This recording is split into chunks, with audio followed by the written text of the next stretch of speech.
Hit us with the intro. I did my check. Can you guys tell me when it's over? All right. Take 3. What? Take 3? What? You know what I'm saying? Welcome back, guys. Welcome. Oh, not yet. Still not? Welcome back. There Between it the is. Sheets with Leah. Yes, full We are intro. back here. This is episode number 9. I'm number 9. I'm glad you I said believe it. so. It might be 10. Might be 10. Might be 10. I could be off, but my name is Leah. I am the host, and I am an entrepreneur, CEO, action taking, money making, manifesting queen. Love it. My co-host. Love it. I thought you were Dana going to say Keith. ho. Yes. Money making ho to rhyme with CEO. Hey, we coming in. She was like, I like them to get a little ghetto. Yeah. This is the remix of the remix. With this being the third intro, I feel like we got a little fun on the third intro. Yeah. This is dope. Yes. Hey, but I'm Dana Keith, co-host. Father, filmmaker, creator, you know what I'm saying? Podcast Shouty in the building. What? Owner of Dana Keith Film. And, you know what I'm saying? We're here with a special guest. Once again, I'm very excited that you're here. But we didn't introduce Whitney. We got Whitney in the building. Woo, makeup artist for the Boudoir Suite. Okay. Podcast I'm still going to clip the blooper. Thank you. Please do. Please do. Because I'm like, dang, we missed that. Yes, Dang it. yes, That's we what she did. gets. But I'm And very my excited. I'm very excited for today. We have a great special guest today. So Yep. I am Very Yep, special yep. to me. Excited. Very special to me. Thank you. So my name's Reyna. I'm Leah. I'm family now. Fam bam. Leah's my bestie. Yes. She Do you told guys, me, everybody hear that? Say that one I more was time. her favorite. Crystal, if you're listening. She my best no, I'm friend. kidding. She Go real bestie. Go best friend. But I'm excited to be here. I did not prepare. I didn't plan anything. I just want to go This is the completely. best. I want it to be just raw and just, I guess, kind of see what Leah and I do. I mean, talk On for a regular. hours and hours and hours when we're in person. Right. Yep. Right. We get caught up on the daily with our business, or with our daily lives, and you know what we got going on, and we're so far away. But when we get together, it's like we savor every second of the day. I love it. Yeah. Which So- is dope. Yeah, we don't get the opportunity because she lives a very busy life, and I have a very busy life. But we do check in with one another. Yeah. But this woman. So how often do y'all talk? Be honest. I know Leah's busy. I'm busy too, but Yep. I will, I respect the time. Like that's Yep. so important to me. So I'll call her. I mean, gosh, what do you say? Like once Every few weeks, maybe. every few weeks or Yeah. so. I mean, we do but- text each other in between, and then we're Yeah. like once every few weeks we definitely but touch we're not base. big on like the texting back and forth. Yeah. Like I'm not big on that. I'd rather, and just my closest people, she's one of the main ones, but I'll pick up the phone and I'm like, okay, we need to talk. I haven't talked to her. I haven't heard Yep. of her. I don't know what's going on with her besides what I see here and there. And I'm just off and on social media. I don't sit and scroll. So sometimes I miss things. I don't know. And I'm so busy too. I'm like, so you're not watching the Yeah. podcast? Well, now I am. No, she's watching the podcast. I just think it's dope to hear that, especially with, how busy and as you get older, like there's no way that you can be a everyday, in touch, 100%. Yeah. Right. But I love like the authentic friendships that Yes. when you do get together, you cherish every moment. Yes. That's what I was on the talking to her flip side. about upstairs. I said, Yes. you know what? When you're really close friends with somebody and you guys are both on the same or somewhat same business level, Right. you have to talk to everybody every day. Right. I get so offended by, I used to get offended. you're online, but you haven't responded back to my text. Yeah. I'm My busy. Right. love language is quality time. Yes. And so and I was just explaining this to Reyna, like I told her I had to learn myself through that. Like they still love you, girl. Right. Like it's okay. They still love you, Yes. even though they're not, around, if they don't, and I had to like grow into that 100% because that's my love language. But now I understand because I can't even put out the effort that I want. Right, I just right. can't. Right. It's impossible. Yeah. And it's all about, like, for me, just again here as I turned 40, that was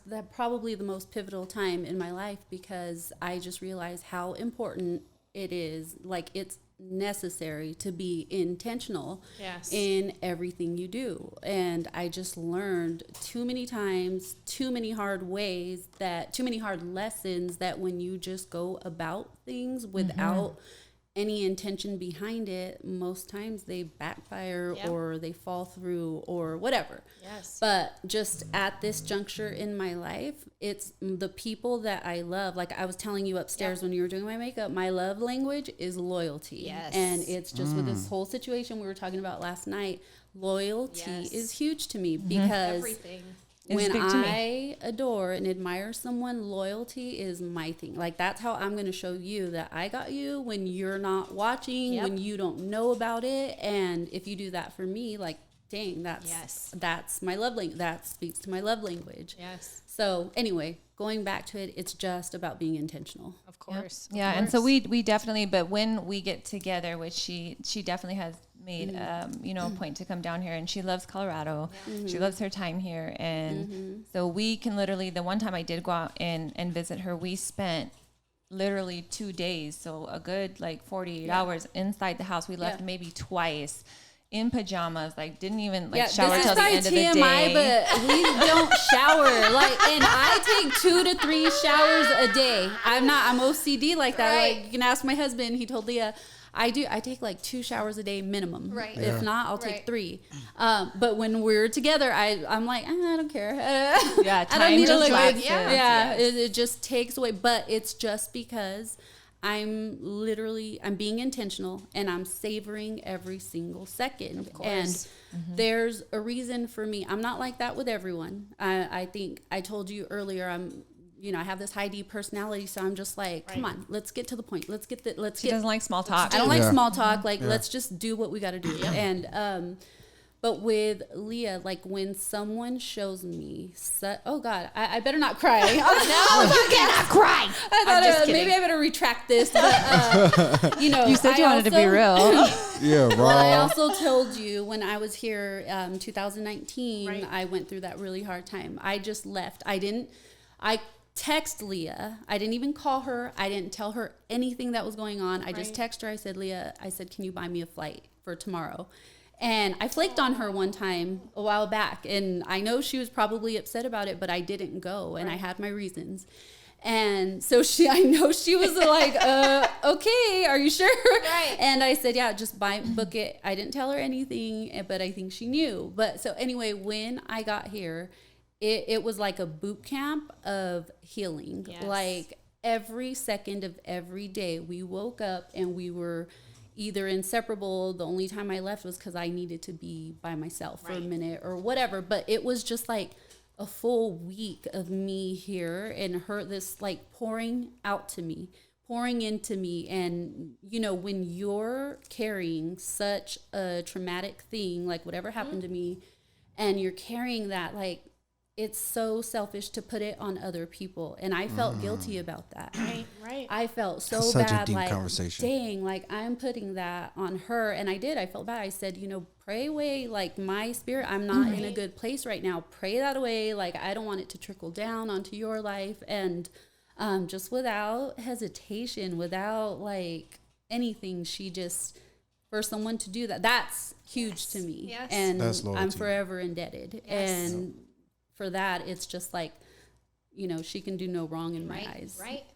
Everything is easy. Yeah. She is. She's that woman. She's that woman for a lot of people. Yes. Love you guys. I love you. We love And you. I love hearing it from the flip side, right? Yes. Because like even like somebody who you can lean on, they have to lean on someone else. Yes. And like that's what I feel like that's what you guys are to each other. 100%. You know what I'm saying? Like when is that freedom to lean. it is, and I remember that I got. If you remember on one of the last podcasts, I don't remember which one it was, but when I said that I was almost intimidated by women that were more successful, that were more, if I couldn't teach them something, then it was kind of like, I don't really need you in my life. And it was just really selfish. But it just, I had a desire to teach women, and I had a desire to like help them. And if I couldn't help them, if they were smarter or knew more, I was like, okay, well, I can't really do anything for them. So but then when I realized that when I had a moment and I needed somebody, I was like, which one of these girls is going to help me? Like, who's going to speak and pour out to me?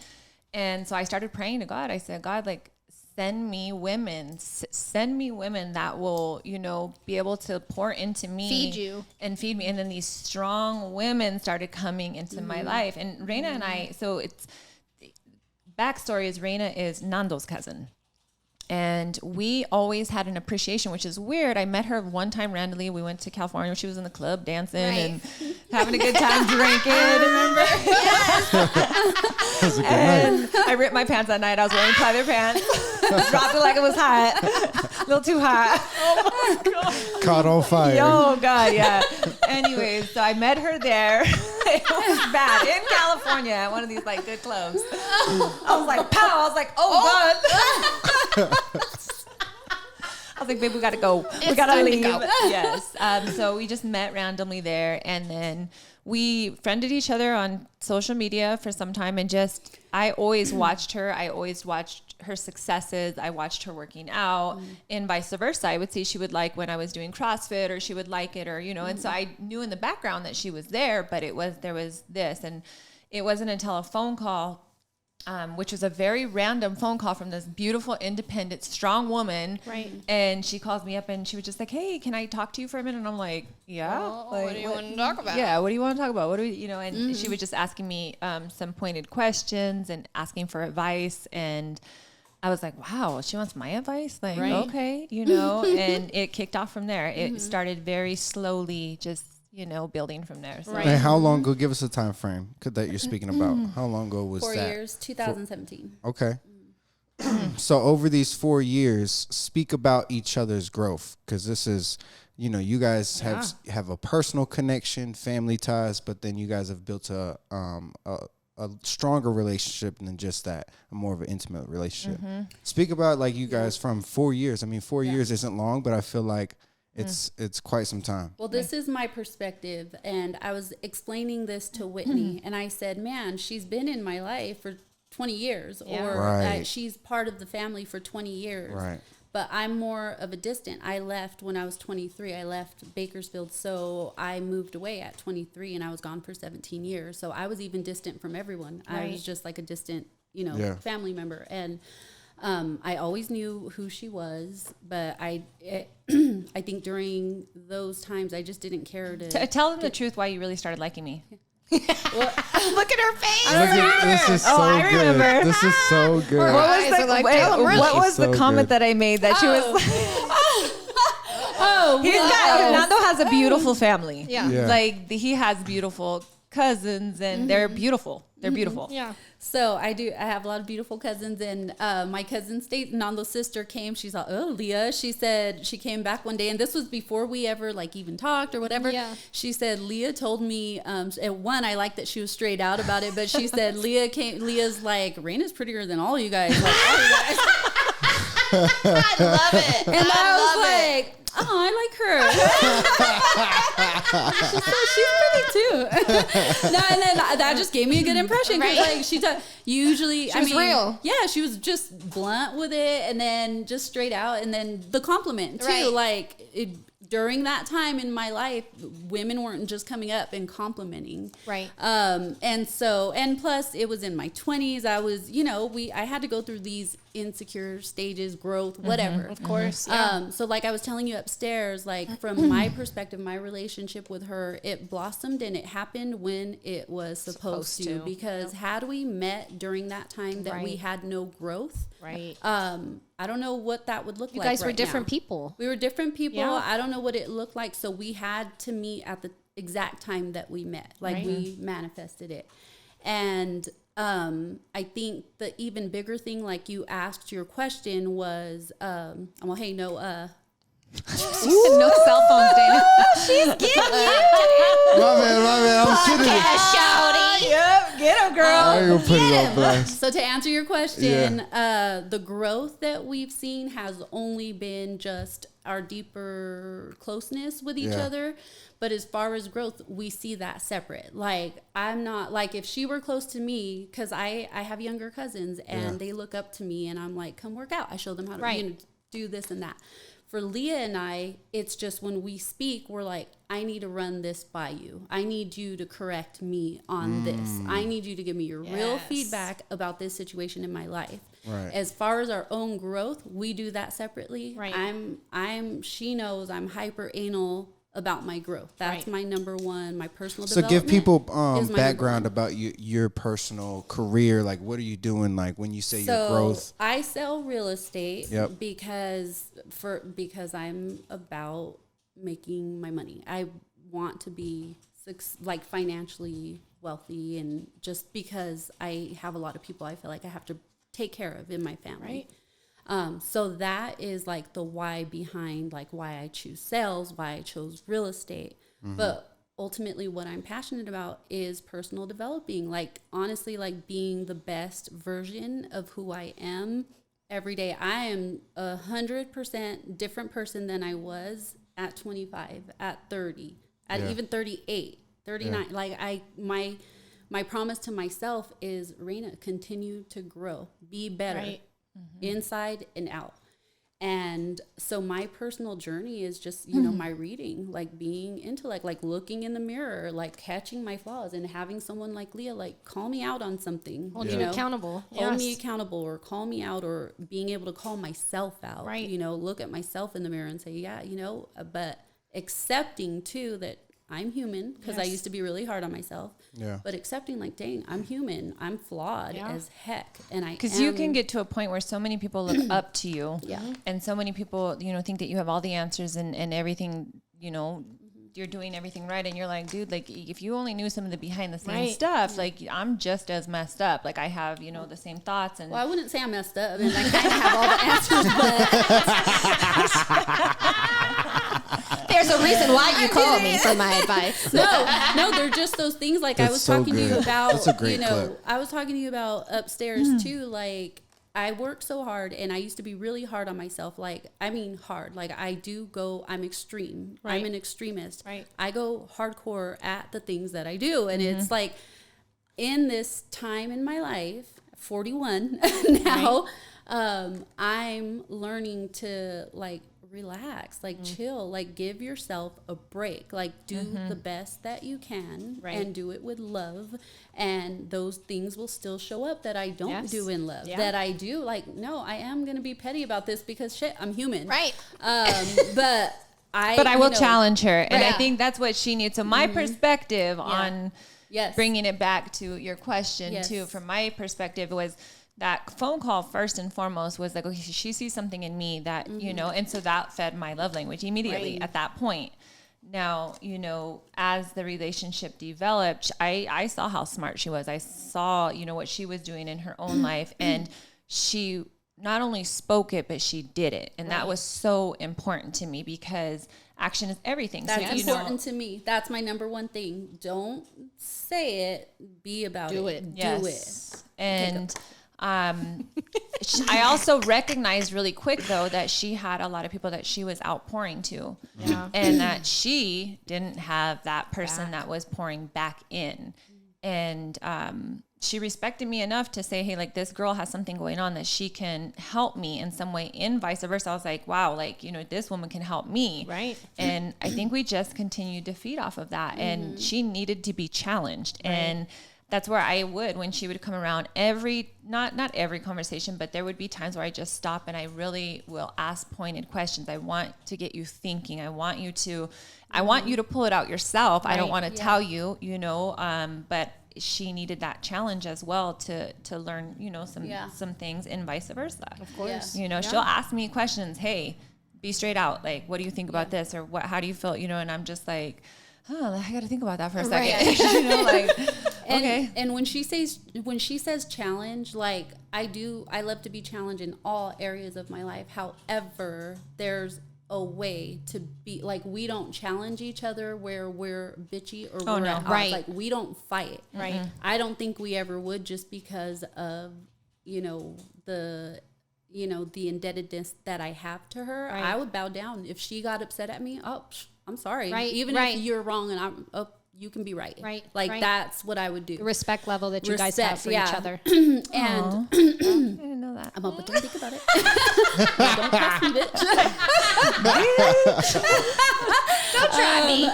So when we challenge each other, I know without a shadow of a doubt that it's from a place of love. Right. And it's not a place of like judgment. Let me one up you. Right. Let me judge you. It's none of that. Which can be really hard in female relationships. So hard. Oh my gosh. And Dana, women get so sensitive if you try to call them out on their stuff and they take it personal. If the relationship is personal. not healthy, if it's not a good, healthy relationship, if it is, then you do 100, you know, you respect it. And, you know, Dana, you had mentioned at one point that it is sometimes hard for you to share your wins. Like you look around at people And some of these people you'd feel like you can't celebrate with because are they truly celebrating with you, or are they hating? Right, you know? right. Are they envious of the success, or you know, hate. trying to figure out how they can one up you? It's such a weird dynamic. And it's tiring. Like Hate can come in a form of love in the beginning. Yes. It's usually what makes it so deceiving is you think these people are supporting you and they're really low key looking at you like, right.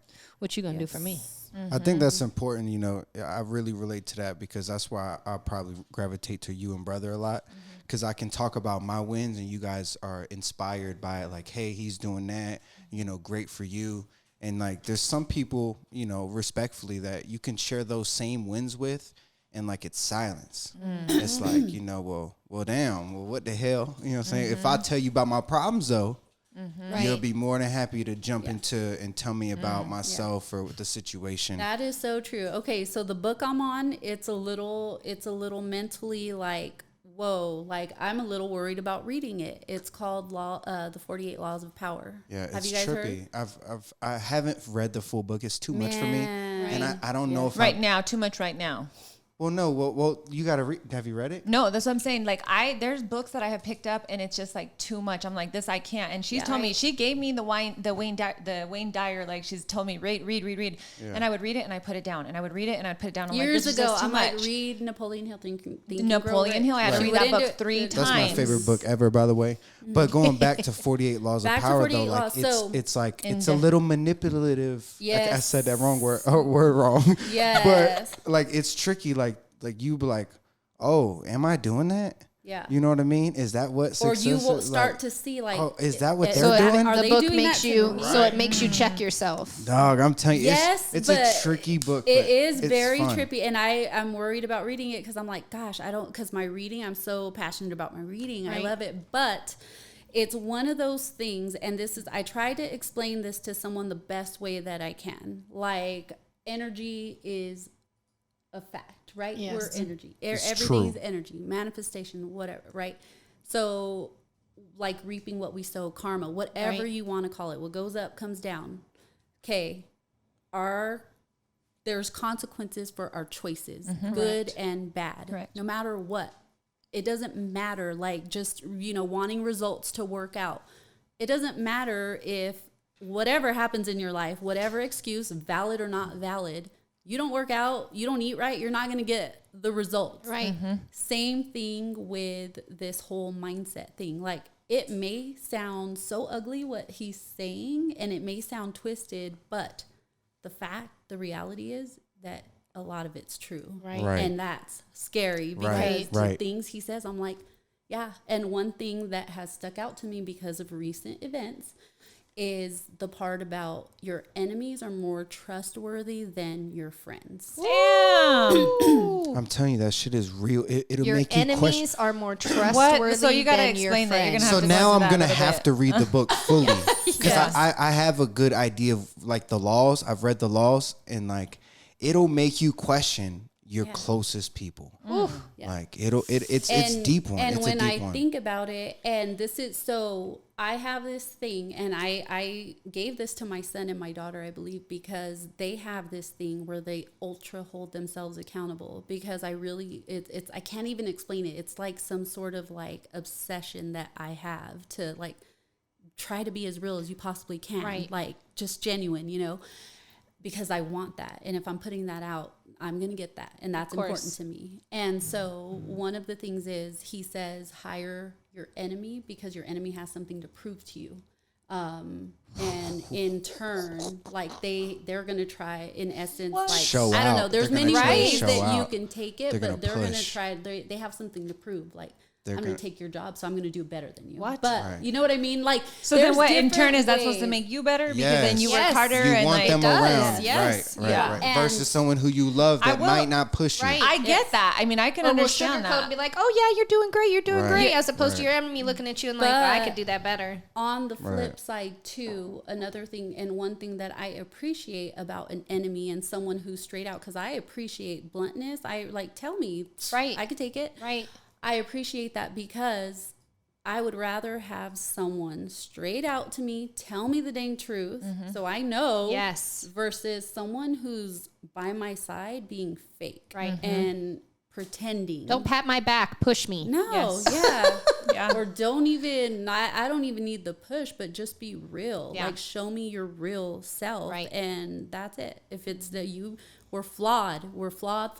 I'm the last person that can judge anybody, and I don't. Right. Show who you are. Who Right. cares? Right. You know what I mean? And she's made that very, very clear in our relationship. Like when I've gotten, I mean, we've had some very deep, intimate talks, very personal that, I mean, really shared between her and I. Right. And she's like, right away, she'll be like, look, no judgment. Like, if you need to walk this path, then walk it. Yeah. You know, there's no judgment coming in, and I'll still be here and I'll still be around. And that's so as much as like loyalty on her end is so important. That's, it's just like, wow, she's giving me the space to be who I am. Correct. Without the like, ew, you know, like Right. Yeah. how Side comments. many opinions. women are. Yes. And you don't know? fake it, because when you start to fake it, it's like, God dang, then I lose respect for you because you're lying course. you're lying to me and you're lying to yourself. Right. You know? And so we just talked about that last night, and part of and I read her just in, how do you say it?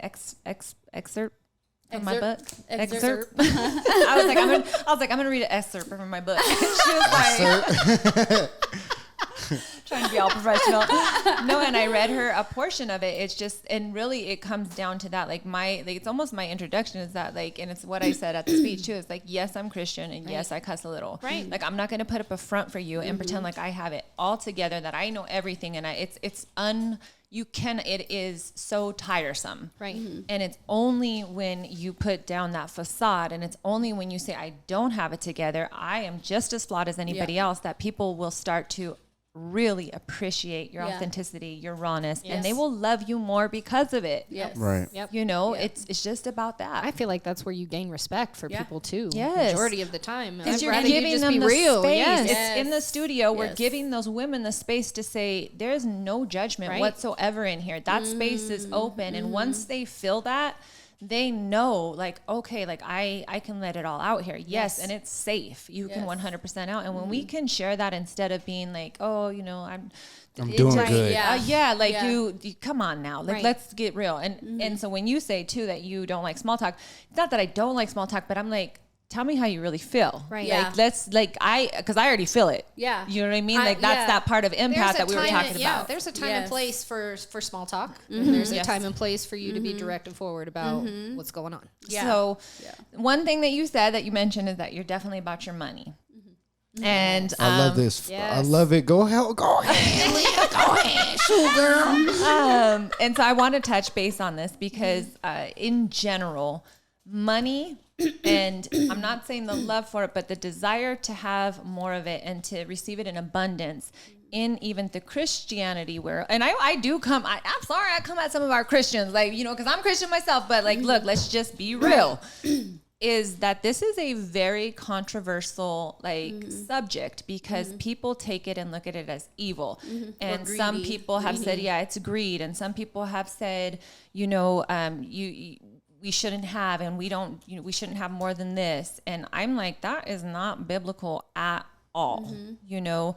And I always will take it back to biblical word. It's like, no, God wants us to have abundance. So what's the Bible verse about giving and receiving? Give. And Giving, you shall receive. Okay. So when I think about money, so I come from lack, scarcity, and however, a strong faith-based mom. So it was a mixture of a bunch of things. My mom, like, the best lessons I take away from her is that she always said, and we didn't have a lot of money at all, but she always said, oh, like, God will provide. Like, God will provide. And we didn't go to church. We weren't Christian, nothing like that. And she just always reiterated, I remember her always reiterating, like, I have enough. Like, she just always has enough. Right. So, but on the flip side, seeing, like, I never got anything that I wanted. Like, we'd make a Christmas. I never got one thing on a Christmas list that I made. Or, like, you know, I didn't have nice things growing up. None of that. So growing up, I got pregnant at 16. I had my first daughter at 17. And my mindset just flipped. Like, I need to provide for her. Like, I need to take care of this little human being, like, for whatever. And then I start thinking way out, like, shoot, how am I going to give her a future? How, like, whatever. So I moved away at 23. By that time, I had 2 little girls, and I got myself, not in the best ways, but I got myself into certain positions where I was able to climb the ladder. Right. And by proving myself, working my butt off, like literally going to get my girls from daycare, coming back to the office to learn that position that I put myself in. Right. Let me stop you there for a quick question, and I want to ask, because this is something that you guys have heard. I know Dana has, dealt with some of it too. Whitney has heard me speak about it, but in that time frame, did you feel guilt? No. With your daughters? No. I didn't feel the guilt until later, until I knew better, until I saw how things affected. Like probably now in my 40s, I'm not even going to say guilt. Because I switch it around to, well, now that I'm able, now that I know, now I have to do. Right. And I know, that I probably could have been a better mom, but I was more focused on getting ahead in my career. I was more focused on providing. And we had some rough times, but it does, when I hear the girls tell me, Mom, remember we shared this room? Like, we lived together to see where we've come. And I'm like, even though I'm still so far from where I want to be, but I'm like, sheesh, like, God, we've come so far. But going back to your original question about money, I don't think it's evil when you're doing it for good. I don't believe in greed or anything like that. And another big takeaway that I take from my mom, and I attest this to her, is that I'm a giver. I am such a giver. And my whole why for wanting to be this multimillionaire is because I want to take care of my family. Because the generation before me that didn't have an opportunity to break the cycles that I'm breaking, that's my responsibility. Yes. I'm okay with that. Yes. And I have a responsibility to be the one to help them. So I want to tell you guys that there's Drop the bomb first. Right. Boom.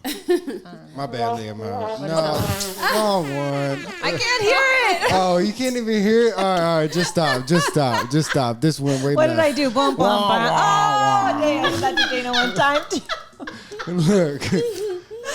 Okay, I'll just leave it alone. I'll just stop till we fix it. No, I want to jump in real quick. Well, yes, you go ahead. You go ahead. I just want to say thank you. Right. Because like what you just spoke is within my soul. And I you don't know if said I've ever been able to translate it the way that you said it. You know what I mean? Because I do feel like it's my responsibility. And I do want to break that generational curse. And I don't believe that, when you have money, you have to be greedy. Like you have that, it's a resource, you know what I mean? And it's a tool to bless others. Yes. And I always look at Leah and think like, wow, like that's abundance. That's the plate that God gave us. Like that's what we're doing. You know what I mean? And so thank you. That's You're what welcome. I wanted to say real quick. And Go ahead, jump in, Leah. One more thing, I'll like end on this note with Lisa Nichols says, like, I was like, yeah, she's so right. Like she's too from South Central, and she's like, I had to get away from being a product of her environment.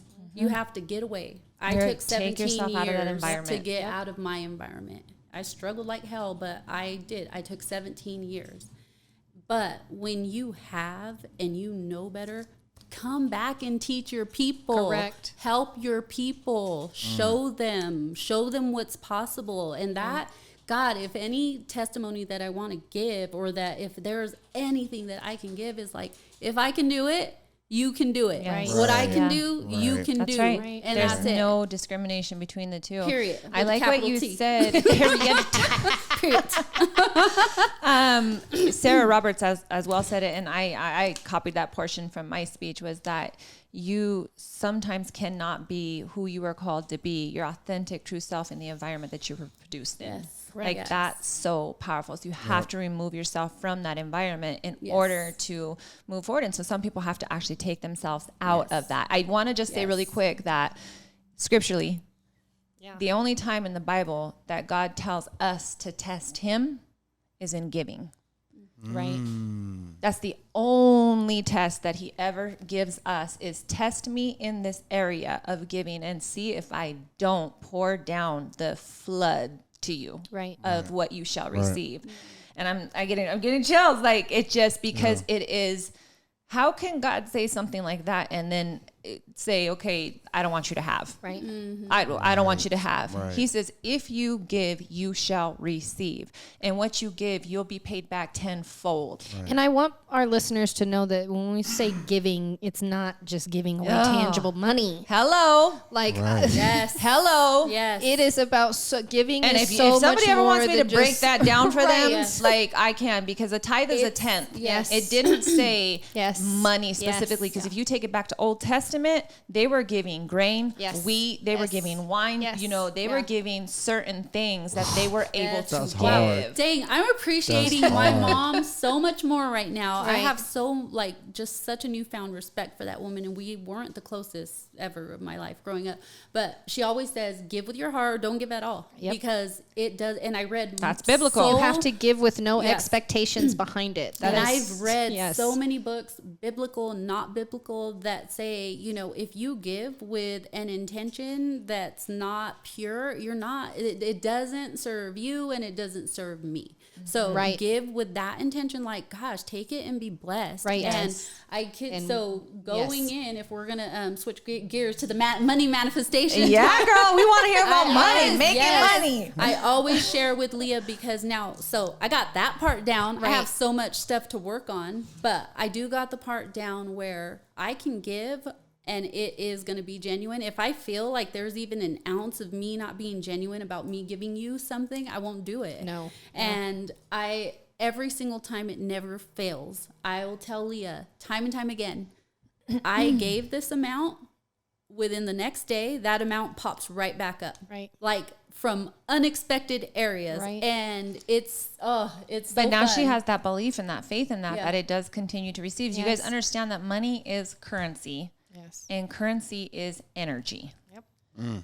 And energy is all around us. So like you had said, and I've read it in many books, is that it's not running out. Right. There is not a running out of like, there's not enough. And when we come out of that place of thinking that there is not enough, you know, then we There's start never to gonna be receive. enough. Like it's there. Yeah. And one of my mantras, as I said before, is money is all around me. Money flows easily to me. It Yeah. comes easily to me. And I say that often. And God has tested me as much as he wants me to test him over the growth of time. So I want to share with you guys. I've said this to a few people, and the people that are closest to me know about this story. Some people don't, but I think it's very important to understand. And I'm going to try Share to us make this story, Leah. Yes. Go ahead, Yes. girl. I want to try to make this as short as possible because it's a little in depth, but every year God has tested me to give more, give more, give more. And he told me, what I give you, you are only a steward. It's not yours. It's mine. Yes. And I was like, okay, God, from the very first house that I was in, when he said when I was going to be a lighthouse, like give, he said, let this place be open, have open doors, give knowledge, give wisdom, give money, give. And he continued to push me to give. And I continue to see that in return. But every single time, and for me, because I was being given in abundance where I felt like it was money. And so I would give money, you know, in different areas. It wasn't always to the church. It was to somebody I seen struggling. It was to another artist. It was to somebody that I just knew needed a break, you know. And this one time, God said, give this amount of money to this person. And it was a large amount of money. And I was like, God, are you sure? I remember this story. Now I've heard this. Yeah. And I talked to my husband about it, and he was like, well, if that's what God is telling you to do, then do it. And I was like, okay. He probably said, but you know, I need a new golf club No, set. he probably did, Dana. He was probably like, but I would like to, you know, if you're giving money away, then like, My bad. Love you not, though. Yeah. So he told me, he confirmed for me, and I still didn't give it. Okay, so I want to tell you that I went to so I'm going to have to do some backstories in here, and that's why I'm trying to make it as short as possible. But I was in San Antonio, Texas for PPA, which is Professional Photographers of America, continuing my education. And I was in a class where one of the ladies was speaking, and she's a renowned photographer in New York. Shout out to her. And I don't know if she might ever listen, but maybe she will. Drop her name. I don't know if I should. Do it. We don't know. We have no context. Do it. her name is Jennifer. Woo, go and Jennifer. she's a renowned. I'll put her. I will drop it in the link. But she was speaking at PPA, and she came out and she came out strong. First 5 minutes of her speech, I was like, oh dang, she's serious, and she was blunt about what she was about to say. She basically told us who has been in business for 1 year. So we're all like, yeah, we have. Who's been in business for 2 years? Me, and then 3 years, 4 years, 5, and the numbers, the hands stopped going up. And she said, and I'm going to tell you something. So she said, who's been in business for 5+ years? And she said, she started clapping, congratulations, you guys have made it, because most photographers are done by 2 years because you don't know how to run your business. Right. And that's it. You'll cash out, So then she starts talking about this book that she reads by Jen Sincero, and it's You're a Badass. And in this book, she says that something that changed her was just that you have to start thinking about things differently. So I'm on Amazon right away, popping it in. Right. It's going to be there when I get home. Read this book, and in the book, she says you have to pay attention. There are signs everywhere. She said, and those signs that we often miss are somebody that you should talk to, a place that you should walk in. You will look at something and oh, I wonder what that is. That is God saying, go there. It's not just by chance. It's pay attention to those things, but we often just get so busy that we don't pay attention to it. I was looking for a studio, at one point, before, my old studio at the house that we built. But before that studio was built, I was thinking commercial property. Should I buy a rental? What should I do? And it came about that I was looking for real estate to buy another actual house that we could serve as the boudoir and possibly an Airbnb. And scratch that idea. I decided the wisdom told me that it was better to build behind my house and invest back into where I lived. Right. And so that's what I did. Well, she would send me, the real estate agent sends you MLS. They send you these things of properties that are coming up. A year and a half goes by, and I'm not receiving anything. But after I return back and I'm like, I'm going to start being intentional about paying attention to things. Get an email, and 2 properties show up. One right here in Fountain, this one right here. And I had already had the studio, so there was no point for me to really go look at it. But I was like, let me just go check this out. So I called the real estate agent. Let's go check this out. Checked out the one, didn't like it. Really didn't want to come and check this property out because to me it looked kind of Right. But she said, no, it's 5 minutes down the street. Let's go. Checked it out. And when I walked onto this property, I felt this peace that was unimaginable. There was such a peace here. And I couldn't see the house for me, but my mom was living in Georgia at the time. And I could see it for her. My mom left 1 year after my dad had passed. Right after I had Joey, I lost my dad, my dog, the house that I grew up in, and everything was gone. And I wanted her to always come back. I wanted her to be here, but she was like, I got to do what I got to do out here. She needed to heal. She needed to do her own thing. And so I did not think, I said it to her, Mom, there's this property, and this is in 2016. I said, Mom, there's this property. I don't know if you'd be interested in, but it hits all the points that you said if you were ever going to come back, this is what you would want. And she said, okay. And I was like, okay, really? And I was like, oh man. Okay. So called my real estate agent and say, let's put an offer, a cash offer. And she says, oh my God, great. Let's do this. It's for my mom, whatever, and I already knew it was 10 acres. And I was like, I'm going to do something with that 5 acres. I'm going to do something with that 5 acres. Had the barn. I had plans for the barn. And so we put the contract in. Okay. Now let me take you back. God tells me to give this money away, and I'm holding on to it. And I'm just like the person, and I hate to say this over the air like this, but the person I was going to give it to, I knew their financial status. I knew they didn't make some of the best decisions. And so I kept questioning God. So I talked to my mom, I'm supposed to give this amount of money away, and it's a lot of money. And I don't know. And she said, if that's what God is telling you to do, then do it. 2. Okay.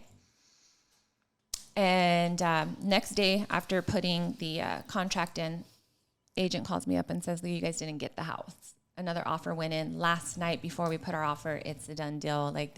She said it's, and we had trusted God that he was, whatever decision was going to be made, that we were okay with it. So was I disappointed? Yes. But was I okay? Yes. And so she said, look, you can just put a secondary offer. That's what you can do. And, just put it in and see what happens. And I said, okay, we'll just do that. My hope for it is already no, we're not going to get it, Yeah. I was at the ATM, and I was going to deposit some money into the bank. And it was the amount of money that I was told to give. And God said, do not put that in the bank. That's not your money. Give it away.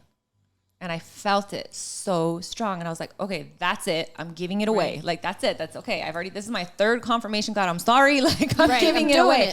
And it wasn't out of greed. It was just like, is this for sure what I'm supposed to do?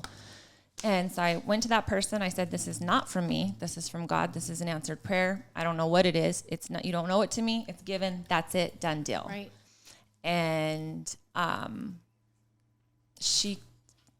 person cried and was just like, you don't know how I needed this. You just don't understand. Like, it is an answered prayer. And I went home, and that night my real estate agent called and said, you guys got the house. She said, Lea, you guys got the house. I don't know what happened, but something fell through with the contract. And God spoke to me right then and said, if you give away, trust that I will give you so much more. Yes.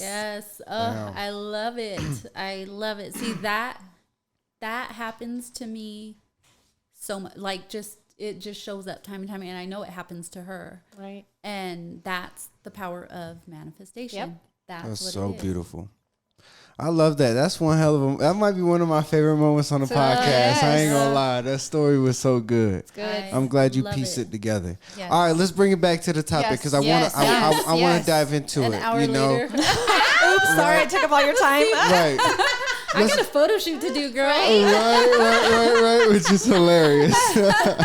So bring us back because you guys are in a stage where you guys have been watering this plant for a while. Is that fair to say? Yes. The abundance mindset, the financial status, like these goals you've been tackling, right? Mm-hmm. So speak to me in regards to like more of the earlier stages or maybe a pivotal moment. What was that pivotal moment or like maybe a story that comes to your mind maybe of early in the process? I can tell you right off the bat that I didn't save for nothing and didn't have the mindset that I could save. Mm-hmm. I was building my credit. My credit was getting better, but as soon as I wanted something, I put it on credit. Yeah. I wanted it, we had it. I wanted it, we had it. And it was this constant turnaround of like, you get paid, you got to pay it back. You get paid, you got to get it, pay it back. And I was like, oh, this sucks. Like, I don't have the money. And like, I don't ever have money. And that was my mindset is like, I had money, but it was gone. I had money, it was gone. And I just did not think I was capable of saving. And I read Dave Ramsey's Total Money Makeover and his financial freedom. And I started seeing these small steps that you could accomplish, that you could take. You told me, save 1,000. Save 1,000. Yep. Start there. And for some people, that is huge to just get to 1,000. Yep. And that was the first step. And I was like, you know what? I'm going to try this. I'm going to try to save $1,000 and not touch it and not like be disciplined about it and just do it. Right. And I started and I did it. Mm-hmm. And it actually was easier than I thought. And so for me, it became a game to me. Yes, I love that. I love that you said that. It became a game to me. Right. And it was literally like, okay, well, if I did that, let me push a little harder and see how much more I can save. Mm-hmm. And let me create this new envelope that he talked about. Right. Yeah. And then it started to grow. Right. And then when I wanted something, I had the cash to pay for it, and I didn't have a credit card bill anymore. Right. And I was like, and I have money left over. Right. Like, this is nice. Mm-hmm. Yeah. Like, what? This is what everybody's been doing. And it started changing for me. Right. Yeah. Right. What about you, Reyna? It just changes with mindset. For me, in my early, I had no one to show me. So again, remember, I'm 23 with 2 little girls. I left to LA on my own, and I just struggled my way through everything. I just thought hard work. Mm-hmm. But I was sort of different. So by the time I was like 26, 27, I mean, I had $60,000 in my bank account, and I blew it. Right. Because though I had conquered like, oh, I know how to make money. I know how to make money, but keeping it, oh my God, that was a totally different thing. And, so when I blew it, I remember going through really hard times. Like, how in the hell did I blow through that and have nothing to show for it? So again, too, I just had to get real with myself and real with my finances, real with like, I had to learn too. And I could, everything. $60,000 ain't no joke. What? At 27 or 26. I don't even think I was a good time. Yeah. You found a way to blow it right now. One day. Done.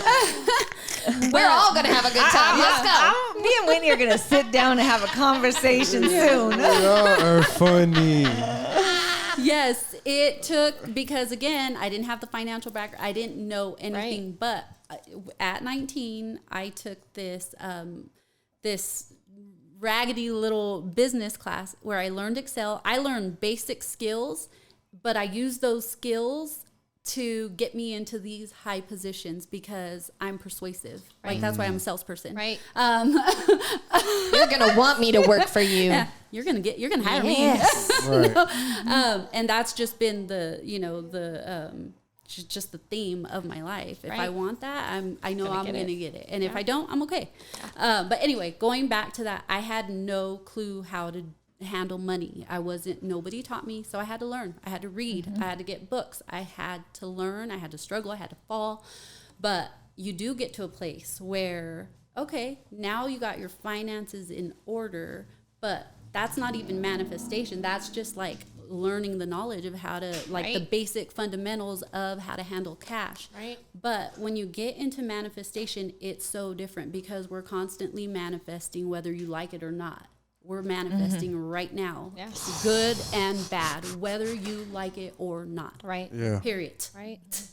Well, no, we talked about that. We talked about that in manifestation was your thoughts don't discriminate. Right. So whatever you set your thoughts on, good or bad, whatever you believe to be true for you, it will show up. And so when people talk about they don't believe in manifestation, well, you're doing it. They're doing it right there. And like they're like seriously, if they speak out, this is what I believe. And I'm like, yeah, I see that in your life. Yep, I see that in your life. Yep, I see that in your life. And I'm like, but that's not true for me. Right. But I get that too because so many people don't read. But like reading truly is like the knowledge. And I don't believe knowledge is power. I believe knowledge with action is power. Right. And applied knowledge, which is wisdom. So I talked about that and I said that because people don't understand the difference between knowledge and wisdom. Well, knowledge is the knowing, wisdom is the action. Yes. Right. Yes. And so going into like where I started manifesting money, I always knew that I did it. But now, let me stop you really quick again. Did you ever have anybody that would come at you and be like you're just all about your money? You just like you, right. Not to my face, not to my face. Right. Did you ever feel like, a family push? Talk behind my back, and or people because I have RBF. So people assume I'm not approachable, and I am. I really am. I mean, I can be bitchy, but I am one. I'm really one of the nicest people that I know, and. I love it. This is a funny ass statement.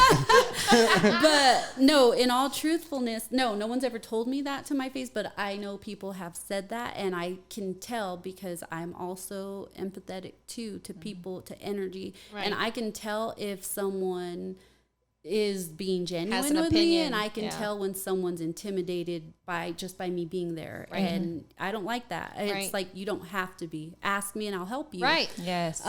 But no one's ever said that. Like it's not. Which I've just and I'm curious because I've just talked about in general, like some of the people that are in my life, even currently, have this, and I will hear it in their own statements, like. I don't have to have a big house. Like, and they say it in front of me. Yes. You know, they'll be like, I don't have to have a big house. Like, I don't need all of that. And I'm just like, but why?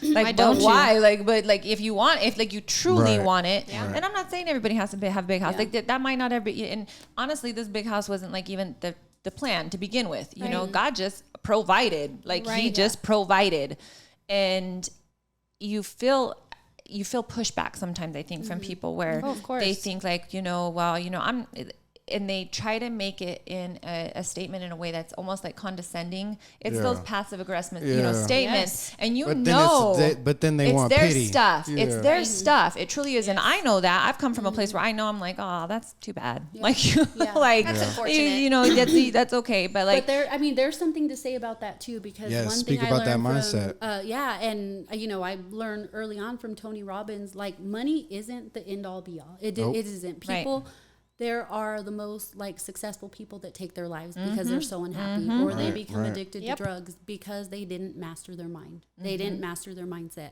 So the only reason, and I'm not this money hungry person, I swear I'm not. I do have an agenda, but my agenda is to use it for good. And I'm glad you're saying this, because for anybody that doesn't know Reyna, they could think, oh, you know, all she ever talks about is money. And so I'm glad that you're saying this, because I know that about you, but somebody else may not know that about you. They may just see that you are all about like, hey, I'm about my business, about making money. And they, you know, you could be like, I don't give two craps about what the hell they think. I don't care. But this portion I think is important, because I know this. And if somebody were to hear a conversation and it's a lot about money, let's just say.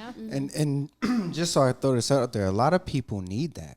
Like, kind of like what you said, like I come from a lack and scarcity family. Like, nobody taught me how to save. Somebody needs you to be very upfront about money, that agenda. They're inspired by it. They And need if they that can't mentorship. receive it, then that's on them. Like, and that's the point that I've come to when I do hear these comments, that I do hear. I'm just like, you know, are you throwing it out there because you want me to start to believe your mindset? Because it's not going to happen. Like, I already know how this works. Right. Because just like what we said, that negative manifestation is coming true in their lives. You know what I'm saying? And that's what they're seeing. You know what I'm saying? So then once again, I love that Reyna said it's the mindset that changes with money. And the hardest part that comes with all this, like, I do so much reading sometimes, like, I can't take a break because it's a part of who I am. It's a part of my daily life and what I do. And I'm just so obsessed with, like, the knowledge and learning. But the bad thing that comes with so much wisdom or getting to a place, and again, let me just remind you, like, I'm not anywhere near where I desire to be in life. And that excites me. I don't want to be. I never want to. But where I am right now, and the level of knowledge and wisdom that I have in wisdom by walking through it, walking through certain fires, falling flat on my face, learning hard ways, you know, but reading, and gaining the actual knowledge. When you know too much, or not too much, you know a lot, it's hard. So that's where, when I say I can't do the small talk, you and me weren't small talking. No, we were having in-depth conversations in that hour you were doing my makeup. And I'm all about it. Like, it just flowed. The small talk, I mean, is just like very surface level stuff. I'm like, what do you want? What are you asking? Get to this point. But, you know, I say all of that in trying to say, you know, not everybody is where they need to be on their journey in life. And we just so happen to be in a different season of manifestation. And knowing the power behind it, not being like, I'm not going to say I'm a whiz and I'm a master at it, because I haven't mastered it. But do I see it show up in my everyday life? Hell yeah. And now my belief is so built up that I know if I can do it, again, it goes, if I can do it, you can do it. And we talked about, you know, when she's saying about like the money situation and like, you know, celebrities taking their own lives, like that is absolutely right. That's where the scripture comes in for the love of money, because you think that this is the end all be all. Some people actually think this is what's going to make me happy. Now, money makes your life easier in many, many ways, but it's not going to make you happy, because only you and God can suffice that emptiness. Like, that's it. No thing, no person, no noun can make you happy. You know? So that's that love. Like, when people are just like, I love money, you know what I mean? And it's like, no, it's the love of money. Like, it's, I have it, it's around me, but I can also give it away freely. I'm not clinging to it, because we talked about this with the son of David, Solomon, had everything. And he realized at the end of the day, he was like, this is like, what am I going to do with all of this? Like, this is worthless.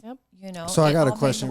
What's a couple books for finance, like, that you would recommend? Like, it just comes off your Money top of Master your head. the Game, Unshakable. Those are the top two. Ray Dalio on investing. Those are the top. Money Master the Game. It's a Bible size. I mean, it's huge, but I would start there. Money Master the Game. I have a question for you. Go ahead, get it, Whitney. How much of investing in things do you hold accountable for your accomplishments, money-wise? investing, yes, it's everything. And I feel like not a lot of people talk about it, and I think it also falls back on the standpoint of you just not raised like and people being intimidated by it. And I was a single parent household. My mom wasn't investing no money in nothing. No. We invested money in our household, and that was it. Yeah. Well, there's a couple types of investing. Right. And one investing for me is investing in people around me, and not even just money, giving from my heart. But sometimes if I see someone needs help, or I just have a heart to want to help you, that's an investment. I've invested in you, but I know it comes back. But if you're going to pull my financial portfolio and show you my net worth, then you're going to see that my investment, the bulk of our money, mine and my husband's, the bulk of our money is going to be tied up in an investment, in an asset. You know what I mean? And I feel like a lot of people, especially younger people, are not aware of that aspect of being financially settled or safe comes from investments. And it doesn't come from your day-to-day job and your paycheck. It doesn't come from that. It comes from you putting investments 76% of Americans live paycheck to paycheck. 76%. Yes. So there is a very few far in between the people are saving that they're building their legacy. And so for me, I have not read those books, and I will definitely write them down, because I'm always like wanting to know more about where do I need to be placing. I'm at Barnes and Nobles today. And but taking it back to the Total Money Makeover, for me that wasn't. Now Dave Ramsey, don't get me wrong, he goes hard. Like very hard, to the point there's some things that I don't agree with. Right. And I think that's a great topic. Is like a lot of the advice, you don't have to agree on everything. He says don't have any kind of credit cards, and I'm like, because he talks about money miss. Where people will say, well, I use my credit card because I get points, and he was like, yeah, but you're gonna get it if you have discipline. Like Grant Cardone always like throws shade. I just finished 10X rule. Like that's Grant Cardone is my favorite entrepreneur. We took a whole I told you that FUBU class, that business class that we took in Denver. That's all they talked about was putting your investment money into credit cards. But for me, at the end of it, scared the shit out of me. It's like, I get it. We accrue all this credit, and then we call and we ask for more. And it goes back to mindset, because if you do not have discipline in being able to pay down the debt, or to and you just start spending and spending and spending, then you get yourself in a heap load of trouble. You got a whole bunch of credit now that you can do anything you want with. But what happens when you get in that hole and you can't pull yourself out? So for me, I disagree with Dave Ramsey. So there goes that what happens. So then I think, because this is literally a conversation I had with you, Brother Luck was telling me, hey man, just go get a loan, like front that money. You got the clients, you got the sales, you can go do it. But then like the what if? So then I thought, well, what if it worked? Like what if he's right? Like, you know what I'm saying? Well, and that's that class we took, and it worked. It worked for them. I'll tell you that I went to one of my mentors, and I asked her, Sue Bryce, I asked her, I want to build a studio. And she said, how much is it going to be? And she said, do you have the assets right now? And I said, no. She said, don't do it. And I did it anyways. And it was the best. See, there you go. Thank God. That's what I'm trying to say. Is that everybody's advice isn't applicable to your life. You know what I'm saying? Yeah. Sometimes it is about taking that risk. Jensen Cheryl says that she was teeter-tottering on a car. And she said, this car is the car that she really desired. And she loved it and she wanted it. And she was like, but it was bougie and it was a lot of money. She goes, and here was the safe. This was the safe one. She was like, but I was downgrading. And I was like, it's just a car. And the more and more that she thought about it, she was like, look, if you're going to own your shit, real one, and you are going to be what you are going to be, then you're going to get this car and know that you are going to be able to afford it. Come full circle. Right. And so she went and got it. Yeah. There's a lesson in that too. You know what I'm saying? Because, Dave Ramsey might have said, get the other car because it's paid off. Yes. You know what I mean? Yeah. And that's what, I want to touch on that really quick, because I don't like Dave Ramsey. I don't care for him. Yeah. You said it too. That's where we differ. I'm trying to tell you, I said that when And I'll tell you why. I don't like safe. Like, safe is not anywhere in my personality. It's a personality trait. There's an S personality. People want to be safe and secure and know the end result, and that's okay. That's Dave Ramsey to me. Right. I'm more like Tony Robbins. Tony Robbins, make your money work for you. Rich Dad, Poor Dad too. Yeah, Rich Dad, Poor Dad. I love him. Robert Kiyosaki. And I can't even say that I'm fully here. Yeah, I'm not. I have a long ways to go. But what I'm learning most recently is that true wealth is knowing that you don't work for your money, that your money works for you. Yep. So when I'm free of my own time and I can do whatever I Leah, want, let's and get still there. Provide. What? That's that residual income. Yes. What? No, that's your money working for you. Hey, That's the already it. courses, So I classes, and take products out. what I love about that and what she said is for me, and whether it's with this, I have people that say like, you should only read the Bible. I'm like, come on now. Like you are, I'm sorry. God has given But these people gifts and they create He knowledge has, for us. and you you have though- to be able to sift through information. So as much as I do love Dave Ramsey and his principles, Right. I was able to sift Yes. through it Right. and say, She's good at that. I Yeah, don't she need this filters. portion. Right. This is the portion that I'm going to take, and then I'm going to Amen. take this Yeah. portion from Right. this book, Right. and I'm going to apply it. Right. Yeah. There's And knowledge it's in that applied. about life. Like that. Yes. That's a Yes. beautiful thing. Yeah. But I like the comparison of talking about, because there are people that are out there. I mean, that's how I was raised. We spend safe. If I don't got it, I'm not spending it. Yes. I don't care if it's a cup of ice cream. Or if I don't got it, I'm Or still that- spending or it. that And I'll dress go on in debt. sale. No, there is Right, no right. extra. My Yeah. bills are paid at the end of the month. Everything is taken courting. Anything that's extra is that's what you got left, and that's it. Yeah. Yeah. Yes. But you can't can't excel and go above and beyond if you're not willing to take a risk either. But the best way to do it, manifestation, anything, what I'm learning now in life is make a game out of it. Make it fun and exciting. Right. And like, so It's a part for of my book. my daughters, Right.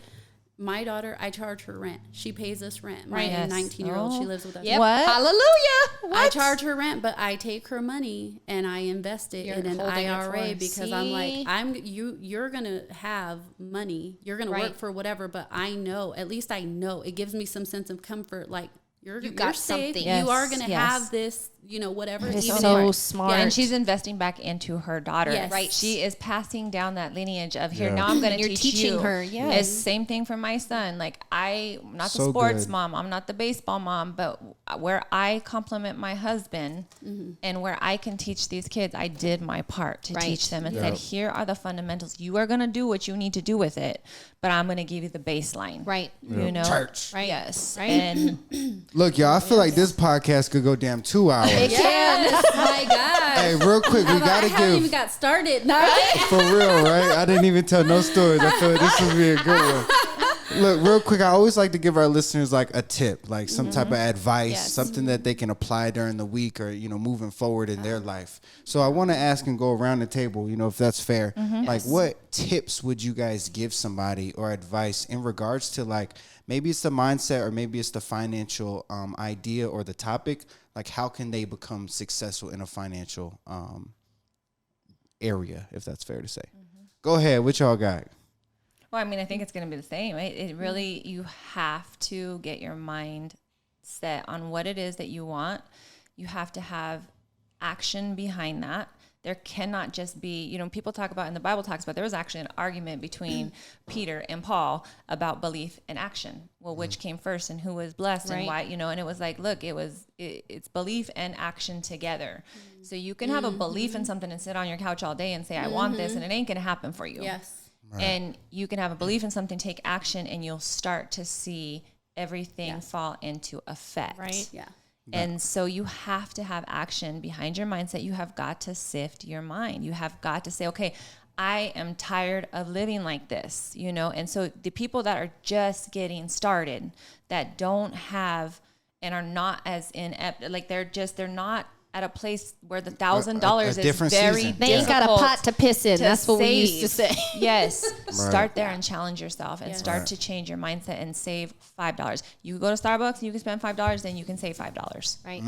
That's a good one. I love that. What you got, Reyna? What I want to leave everyone with is just the 3 C's: collect, connect, and correct. Ooh. The dots.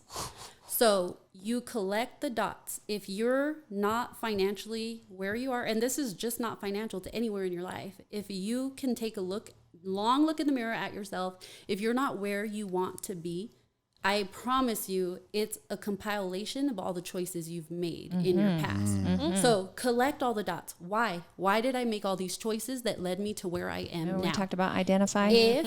If you don't like where you are, change it and accept responsibility for your life up until this point, and accept responsibility for for changing it going forward.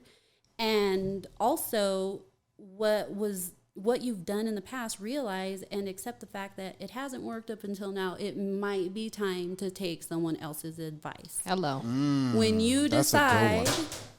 Hello.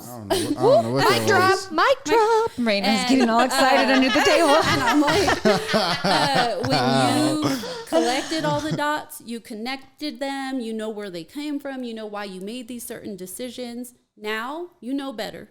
It's time to correct. Right. Yeah. It goes back to what you said too. I mean, and it's a little like, some of these things we have by our choices. Some of them we haven't by our choices. Right. And it's not your fault, but it is your responsibility. Absolutely. That will sit with me forever, Dana. Yes. Like that is like, Yes. Like for it, that's the number one quote on my board. I love it. It's been on my little mirror, on my sticky note. You dropped that one, and that stayed dropped for a long time. It was like still banging. Yes. There's a sound effect. Yeah. That whole quote, it got me through probably the hardest time in my life. Like, dang, listening to Will Smith, because I listen to motivational audios on my way to the gym in the mornings, and is that where it's from? Is that Will? I know. Well, Will Smith I pull it from some. I don't know where I pull it from. It's just a compilation. Moversity is the one I go to. Yes, me too. I love that one. YouTube. Yeah, and he's like, it sucks. Like, it sucks. That didn't work out. It sucks they hurt you. It sucks they did that to you. It sucks you lost that job. And I'm sorry. But it's not your fault, and it sucks, but it's your responsibility to pick up the pieces. I heard that. I've never. I still get the chills when I hear it, because the first time I heard it, it's our life. It's selfish of us to think or even rely on someone else. Like how much power are you is giving that? Hello. Yeah. Right, you need to be better so that my life can be better, so that I can get my stuff in order. So you fix yourself. Yeah. You need to be better so I could get my life together. Yeah, you need to be better. Like that's crazy, to help because me that's get the my mindset. life. No, you accept responsibility. Yes. Period. Yep. Right. Love it. Yes. What you got, Whitney? Mine, I would say, just for younger people that are starting, which is something that I experienced on my own, is just sometimes you have to make sacrifices that you don't want to make. And I'm thankful for the sacrifices that I've made up to this point, because it's made me have a car to get to and from work. It's put food in my mouth. And, no, I didn't want to sell my wedding ring back to the person that gave it to me, but I needed a down payment for a car. So I did what I had to do. Make the sacrifices. You got to do what you got to do. That's mine. All right, I got a story, because I'm in a situation where, like, when I get money, I hate to spend it, because I don't want to be back to where I was. You know what I'm saying? You're not scared. So we're gonna have to end now, because this is a whole other topic. Let's start a new podcast. Let's start a new podcast. Okay, let's go again. We're gonna do it tomorrow. Part 2. She's only in town for a minute, so part 2. Part 2 tomorrow. Part 2 is to be continued. Reyna's on 2 podcasts. We can skip the photo shoot. For real. Look at her face. He said, what? No, I've been working up to that photo shoot, like my nerves, but I'm sorry. Go ahead. No, this is good. This is what the podcast is for. We always say if it's good, keep it going. Yep. Right. And that's the rule. But my thought was, and the tip that I wanted to give is blind faith. And it kind of is what you were saying, like the action and the belief, but it's blind faith. Like, I gotta have the blind faith that when I spend this, I'm gonna make 10 back. You know what I mean? So like, what I would give to somebody in a financial mindset is to have blind faith that yes, the abundance will come. Yes. And it doesn't feel like it's always going to be there, but it will. Yes. What you looking up, Leah? I got you. He always provides. He always provides. I want to read. I want to read the scripture for you guys, the one that it actually says, because it is powerful. It is a powerful scripture. But let me get a second. You guys keep talking. No, you look this up. Whitney, one thing you said, you're like, I'm thankful for my car. So that's like the number one like rule of manifestation is just having gratitude and loving where you are and feeling good about where you are. Yes. Just like me, like, again, I'm not anywhere near where I want to be, but I am like comfortable. I'm happy where I am in my life. Not every area.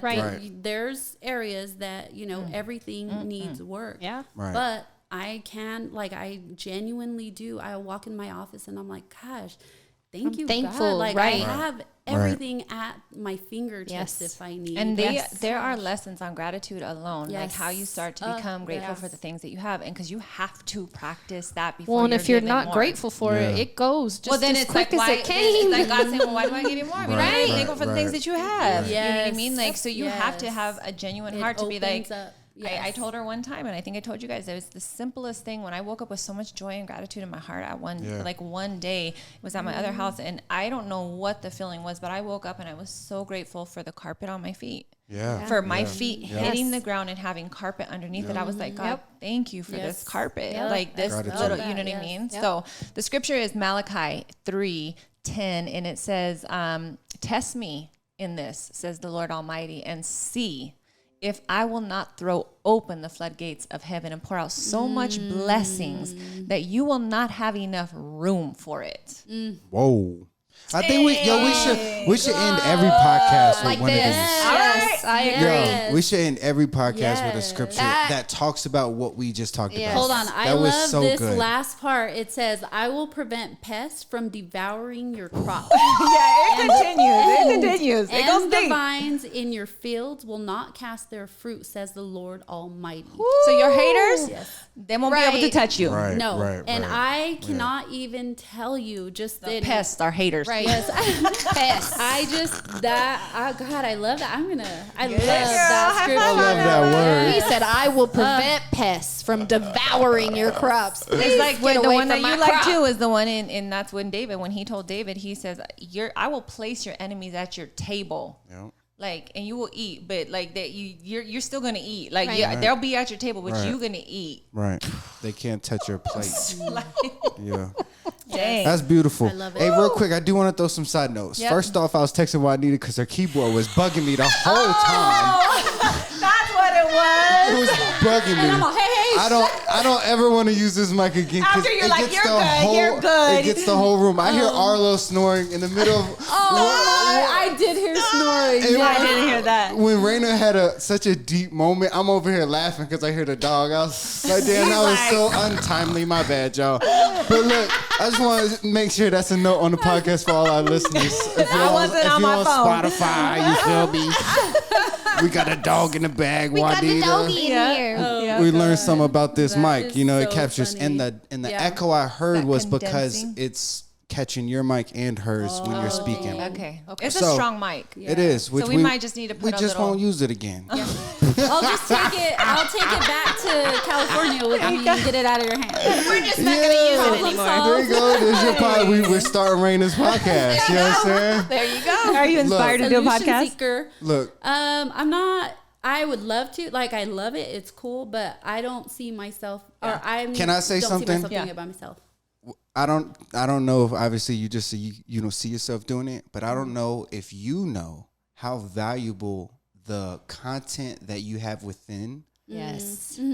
It needs to be out. People need it. Dana, People need to hear it. People need to hear it. People need to hear it. People need to hear it. Thank you. I appreciate that. Like, so that's what I want to say. Thank you for being on our podcast. A special guest. You were This has been an incredible Thank you. episode. Probably one of my favorite. My favorite too. So far. Her favorite. All right, y'all. Hit us with the outro, Leah. Yes, we out. Thank you, Reyna. Peace. Thank you all for tuning in. Oh, we can't even hear what happened. I don't know. Is it going? Hit it one more time. There you go. There you go.